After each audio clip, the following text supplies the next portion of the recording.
হুম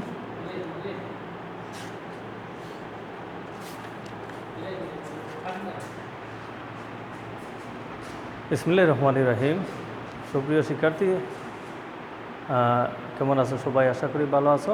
আমি আল্লাহর রহমতে ভালো আছি। তো আজকে আমি তোমাদের নবম দশম শ্রেণীর ত্রিকোণমিতি অধ্যায় 9.2 এর আমি বোর্ডে লিখে রেখেছি। তো তোমাদের কিছু সূত্র নিয়ে আমি আলোচনা করব প্রথমে, তারপরে কিছু অঙ্ক আমি করার চেষ্টা করব। তো প্রথমে এখানে দেওয়া আছে সাইনের মানগুলো আমি কিন্তু লিখে রেখেছি। অনুভবও করা যায়, সাইনের মানগুলো বের করা যায়। 0 ডিগ্রি, 30 ডিগ্রি, 45 ডিগ্রি, 60 ডিগ্রি এবং 90 ডিগ্রি, এগুলো কিন্তু বের করা যায়। তারপরেও যদি তোমরা এগুলা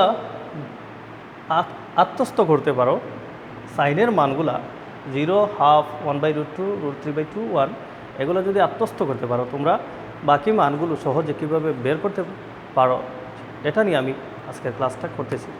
তো প্রথমে দেখো, সাইন 0 ডিগ্রির মান 0, 30 ডিগ্রির মান হাফ, 45 ডিগ্রির মান 1/√2, 60 ডিগ্রির মান √3/2, 90 ডিগ্রির মান 1।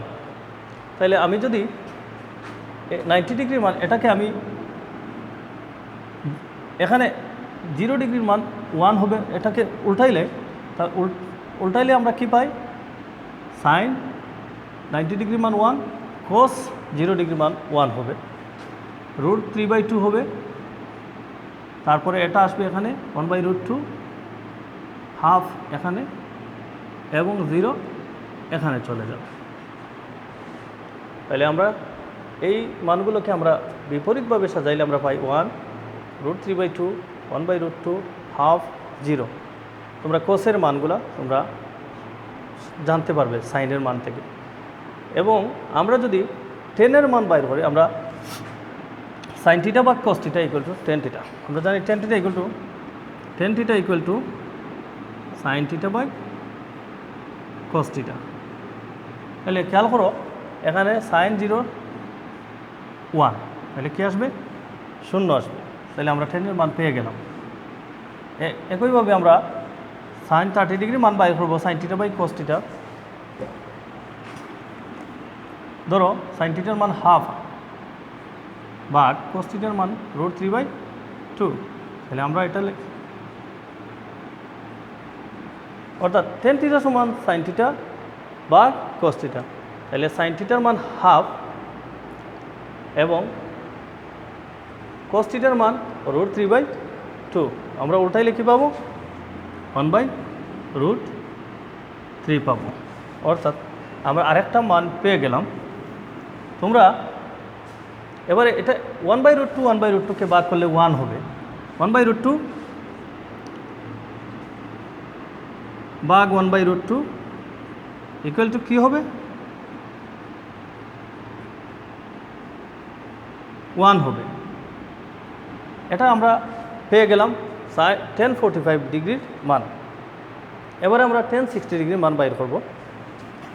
দেখো 1060 ডিগ্রির মান আছে √3/2 ভাগ হাফ, তাহলে √3/2 ইন্টু 2 উপরে চলে যাবে আর 1 নিচে আসবে। তাহলে আমরা 2 দিলাম উপরে, 1 নিচে, তাহলে কী আসলো? আমরা √3 পেয়ে গেলাম। 1060 ডিগ্রির মান √3 পেয়ে গেলাম। এবার আমরা 1090 ডিগ্রির মান বাইর করব। 1 ভাগ 0, তাই 0 দ্বারা 1কে ভাগ করা যায় না, ইনফিনিটি, অসংজ্ঞায়িত। তাহলে আমরা এটা বলতে পারি এটা অসংজ্ঞায়িত। এখানে আসবে √3, 1, 1/√3 এবং 0। আমরা জানি টেন থিটা সমান 1/4 থিটা, টেন থিটা সমান 1/4 থিটা। আবার কট থিটা সমান আরেকটা সূত্র আমরা পেতে পারি, কট থিটা সমান 1/10 থিটা। অর্থাৎ এটাকে বিপরীত করে সাজালে আমরা এটা পেয়ে যাব। এখন আমরা একটা জিনিস লক্ষ্য করব, সাইনের বিপরীত কোসেক। তাহলে কোসেক থিটা সমান আমরা কি লিখতে পারি? কোসেক থিটা সমান 1/sin থিটা। আমরা জানি সাইন থিটা সমান 1/cosec θ। তোমরা ক্লাস 9-10-এর 9.1-এ এই সূত্রগুলো পেয়েছো। sin θ সমান 1/cosec θ, cosec θ সমান 1/sin θ। তাহলে cosec θ সমান 1/sin θ। 1 ভাগ sin θ এর মান হলো 0। তাহলে আমরা 0 দ্বারা 1কে ভাগ করা যায় না, কোনো মান পাওয়া যায় না। 0 দ্বারা 1কে ভাগ করলে কোনো মান পাওয়া যায় না, এটা আমরা লিখতে পারি অসংজ্ঞায়িত। আচ্ছা, তারপরে আমরা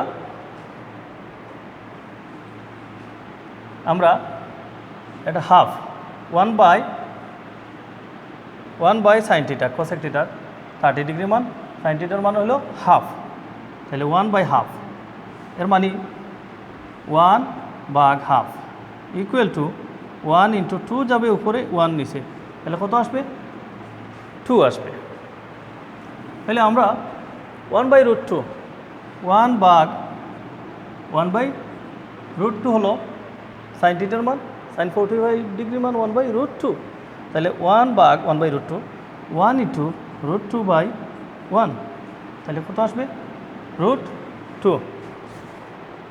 তাহলে আমরা 60 ডিগ্রি মান দেব 1 ভাগ √3/2, তাহলে কি আসবে? 1 × 2/√3, তাহলে এখানে লেখা যাবে 2/√3। আমরা পেয়ে গেলাম cosec 60 ডিগ্রির মান পেয়ে গেলাম, আমরা cosec 60 ডিগ্রির মান পেয়ে গেলাম 2/√3। আমরা বাইর করব cosec 90 ডিগ্রির মান, তাহলে cosec 90 ডিগ্রি 1 ভাগ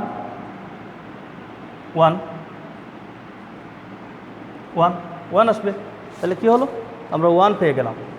এটা যদি আমরা এখানে আমরা সাইনের বিপরীত করে যেভাবে পেয়েছি, এটা আমরা উল্টাইলেও এই মানগুলো আমরা সেকে বসাতে পারবো, অথবা আমরা জানি কোসের বিপরীত হইল সেকে। কোসের বিপরীত হইল সেকে। 1-এর বিপরীত কি আসবে? 1। 1-এর বিপরীতে 1 আসবে। এটার বিপরীতে কি আসবে? 2 উপরে চলে যাবে, √3 নিচে চলে আসবে। আবার এটার উপরে √2 চলে যাবে, 1 নিচে চলে আসবে। এখানে 2 চলে যাবে উপরে, 1 নিচে চলে আসবে। 0-0-র বিপরীত কি? 0-র কোনো বিপরীত, 0-র বিপরীত নাই, তাহলে এটা কি? অসংজ্ঞায়িত হবে। এটা অসংজ্ঞায়িত হবে, অসংজ্ঞায়িত হবে। তাইলে সুপ্রিয় শিক্ষার্থী, আমি আজকে তোমাদের 9.2-এর এই সূত্র নিয়ে আমি আলোচনা করলাম। পরের ক্লাসে আমি তোমাদের অঙ্ক নিয়ে আলোচনা করব। সবাই ভালো থাকো, সুস্থ থাকো।